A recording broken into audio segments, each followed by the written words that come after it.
What are retrospectives in their essence? Why should we have them? And are they useful or just another boring agile meeting keeping the team away from real development work? Let's find out. Hi, I'm Hannu Törmänen, your product team coach. And if you think your team deserves a better tomorrow while building great products and services, this channel is for you. I have facilitated dozens of retrospectives for various kind of teams. Team retrospective forces us to stop for a while, examine what we have done in the recent past, and make us agree how we move forward as a team.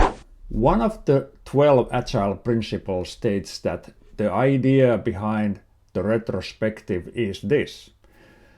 At regular intervals, the team reflects on how to become more effective, then tunes and adjusts its behavior accordingly.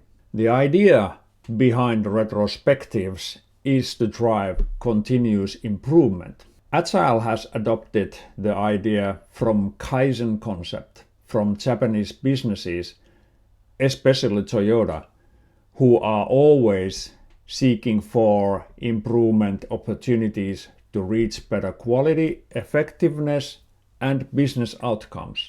Retrospectives, or retros in short, are team efforts, and team members must feel safe to express their views and opinions. In a good retrospective, there are both individual and joint parts. Typically, you can usually identify these 5 stages in a retrospective event. Number 1, set the stage. A facilitator, usually a scrum master or a coach, opens the retrospective and reminds everyone what the retrospective is all about and what is the topic. Facilitator can also ask a check-in question to encourage everyone to speak. Also, facilitator must ensure everyone feels safe and is able to speak up and express their views. Number 2, gather data. If you have a retro about, for instance, team performance in the last sprint, then you should be able to present hard and objective data to the team. Subjective views or soft data about the topic at hand are collected using post-it notes or digital whiteboard tools like Miro, Mural, or Microsoft Whiteboard.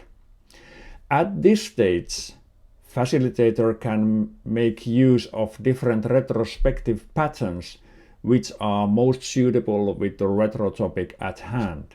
Number 3, generate insights. Here, the team discusses findings and views and groups similar findings together, and they also dig deeper into the root causes, why something good or bad has taken place. Here you can ask the team questions with using 5 whys, for example, to find root causes. Number 4, decide what to do.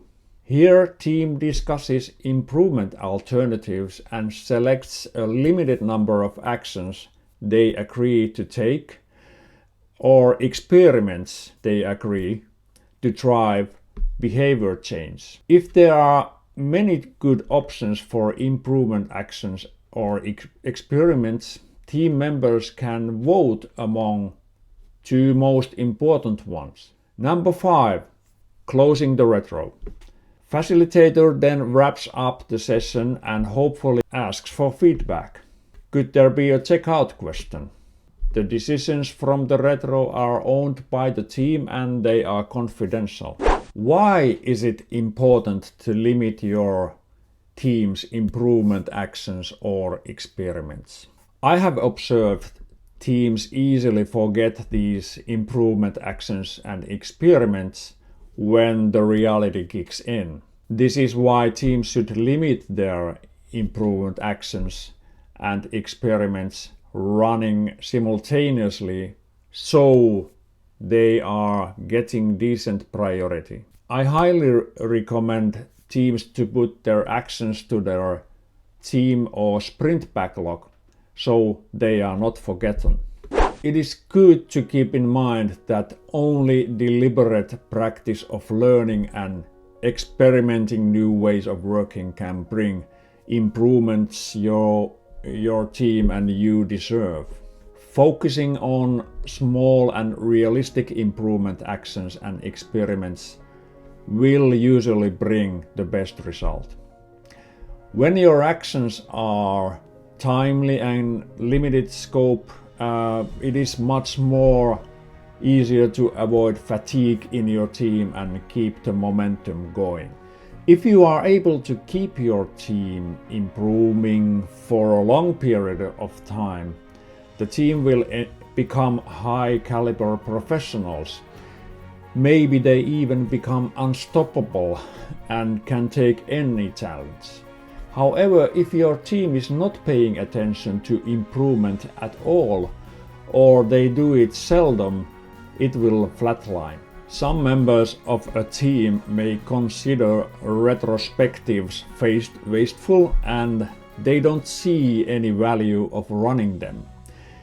Maybe there are some views that improvement is solely dependent on one's given or existing skills.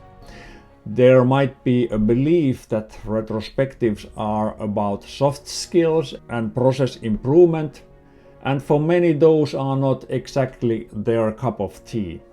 They may feel that developing individual technical skills or working with the newest technology is key to make progress.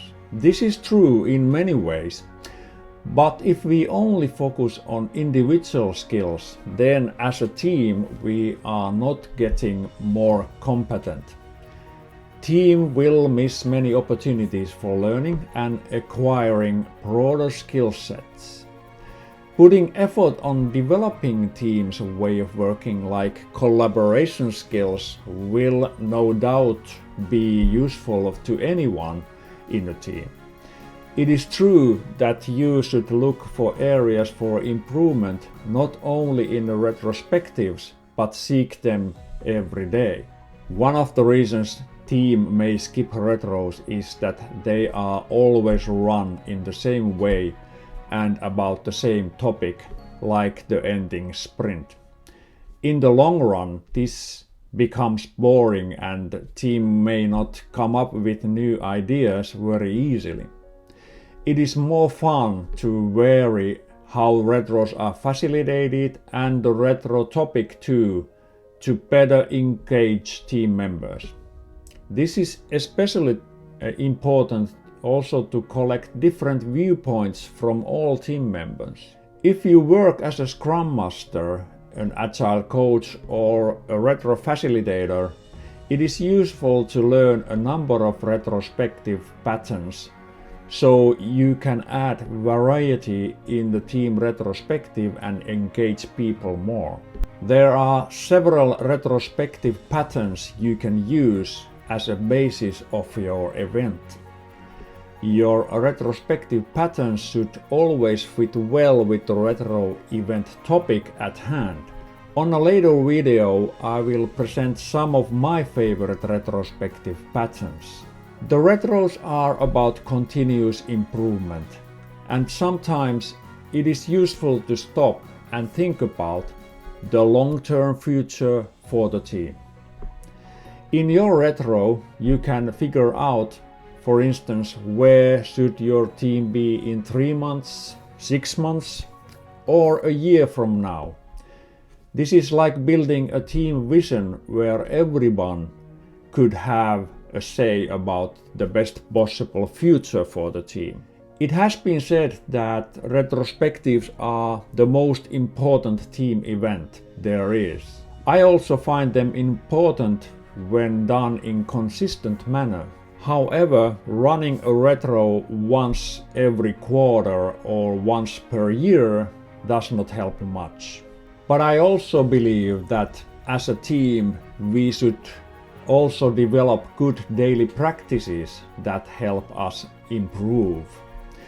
And retrospectives are those events that help us developing those good practices and habits. So my advice is to run retrospectives often and practice good, deliberate habits on daily basis. So that's it for today.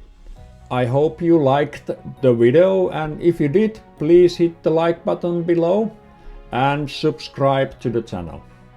Until next time, bye bye!